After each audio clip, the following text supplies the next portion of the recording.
What if the most powerful person in France wasn't the king?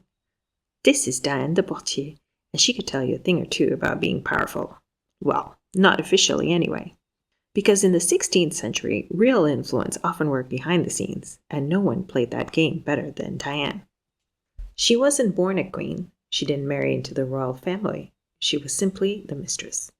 And yet, for years, Diane held enormous power over the French court, all thanks to her relationship with one man, King Henry II of France. Yeah, it's nice to hang out with royalty. Diane was born in 1500 into a noble but not specially powerful family. From an early age, she was well educated, elegant, and by all accounts, strikingly beautiful. She married Louis de Poitiers, a powerful nobleman who was much older than her.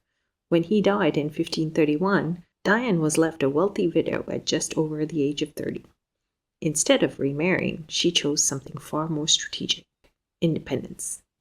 Around this time, she became close to a young prince, the future Henry II of France.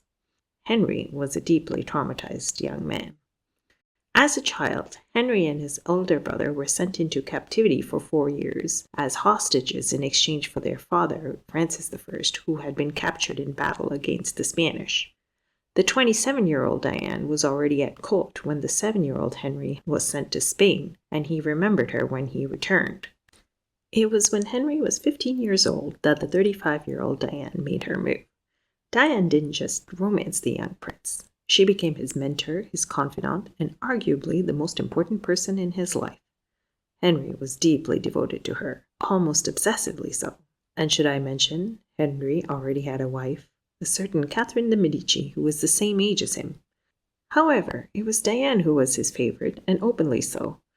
Henry even used her initials, D, intertwined with his own H as a royal symbol. Not very subtle. While Catherine was queen, Diane was the one with real influence.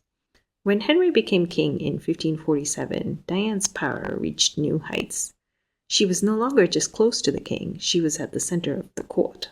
Diane had influence over political decisions, court appointments, and royal favors. If you wanted access to the king, you had to go through her. In exchange, she received titles, lands, and enormous wealth. One of her most famous residences was the stunning Château de Chenonceau, the castle across the water which Henry gave her. She was in many ways the gatekeeper to power, and she played the role extremely well. Diane was known for her intelligence, her composure, and her ability to navigate court politics without creating open conflict.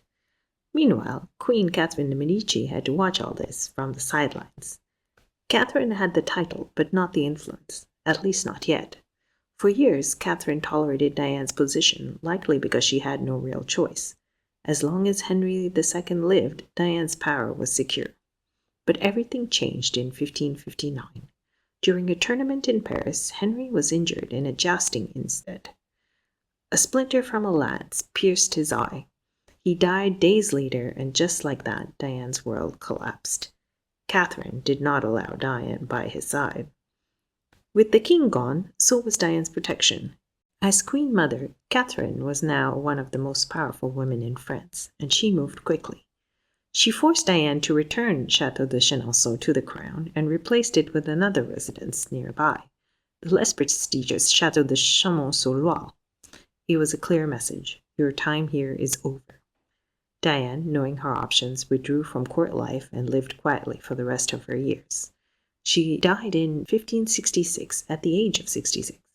But her legacy remains intertwined with the history of France and the Loire Valley. Diane de Poitiers is remembered as one of the most powerful royal mistresses in European history. And as for Queen Catherine de Medici, she would later go on to shape French history in her own Medici way. But more of that in another video. If you enjoyed this video, don't forget to like, subscribe, and hit the bell for more stories from France and beyond. Thanks for watching. À bientôt.